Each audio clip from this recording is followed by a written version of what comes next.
Hello everyone, Kayla here and welcome back to my channel for another video. If you are someone who regularly searches for my channel to get my newest videos, go ahead and save yourself the trouble and subscribe to my channel. And people who have just come on here for the first time ever, watch through, but please consider subscribing before you leave. That said, welcome back to everyone else. And today's video is going to be about clarifying, because I think that this is a very important step in your hair care routine, especially if you have natural hair, just because of some of the practices and the products that are common and typical from those who have natural hair. So, when should you clarify your hair? If you are noticing there is a difference in your hair's response. So if your hair is sticky, gummy, limp, dull, any of these can mean that you need to clarify.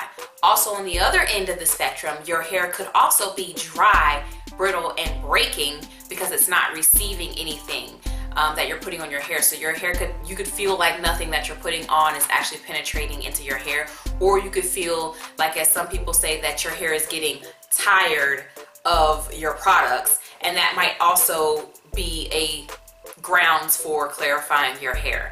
Now, of course, there's a lot of people online who will tell you to clarify your hair with these natural treatments such as baking soda, bentonite clay, apple cider vinegar. But the truth is this, and I know someone's gonna get mad at me, I know someone's gonna thumbs down this video for this reason, just like they did that no oil video. Those treatments do not actually clarify the hair. I'm going to link to a blog post that I have linked on my channel over and over and over again that actually shows hair under a microscope after it has been cleaned with these methods, and they actually do not clarify. In order to clarify your hair, you're going to need a clarifying shampoo or a chelating shampoo. These two shampoos are formulated to be a little bit stronger than your normal shampoo and to remove buildup from the hair. The difference between a clarifying shampoo and a chelating shampoo is that a chelating shampoo is more specifically designed to remove deposits in addition to buildup. So if you live in an area where you have hard water, and if you have hard water, you typically know you have water. There'll be like mineral deposits on your coffee maker and on your sink. There'll be like soap scum in your shower and tub. It make you feel like you're dirty, but you're really not. It's the water. Yeah, if you got all that going on, you have hard water. You can also do tests, but typically people who have hard water, there's no need to do a test because they know.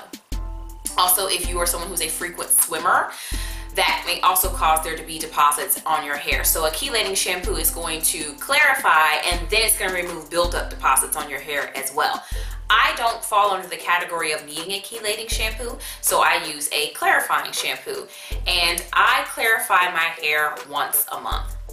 Don't just do that because I just said it. You might not need to clarify your hair once a month. Maybe you use extremely light, gentle products on your hair.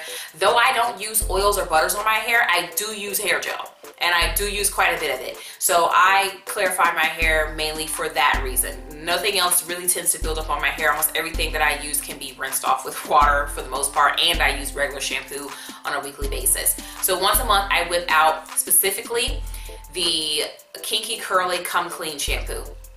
This is a weird situation in which the shampoo works as a clarifying shampoo, but is not advertised as a clarifying shampoo. It does not say it on the front of the bottle. I don't remember seeing anywhere in its advertising being advertised as a clarifying shampoo, but if you read the reviews, a lot of people are like, oh, this stuff is so dry and it's so stripping. My hair felt like a haystack after I used it.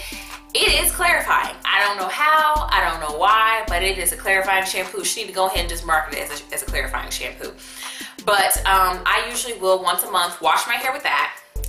And I've been using the same bottle for a while, so don't let the price deter you from using it. One little dot explodes into tons of lather.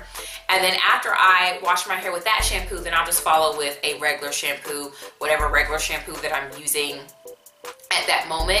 And then of course I always follow up with conditioner so that my hair is not feeling super dry and super stripped after the process of clarifying. But you do want your hair to be stripped because that's what clarifying is for. So I hope that this video was informative. If you decide to stick around to the whole video and you liked it, give it a thumbs up and go ahead and subscribe so you don't miss any more of my videos. If you have any requests for future videos, definitely leave those below in the comment section. And also, if you have a clarifying shampoo that you like, definitely leave that, and it might be something worth everyone else trying out. And I will talk to you guys in the next video. Thanks for watching.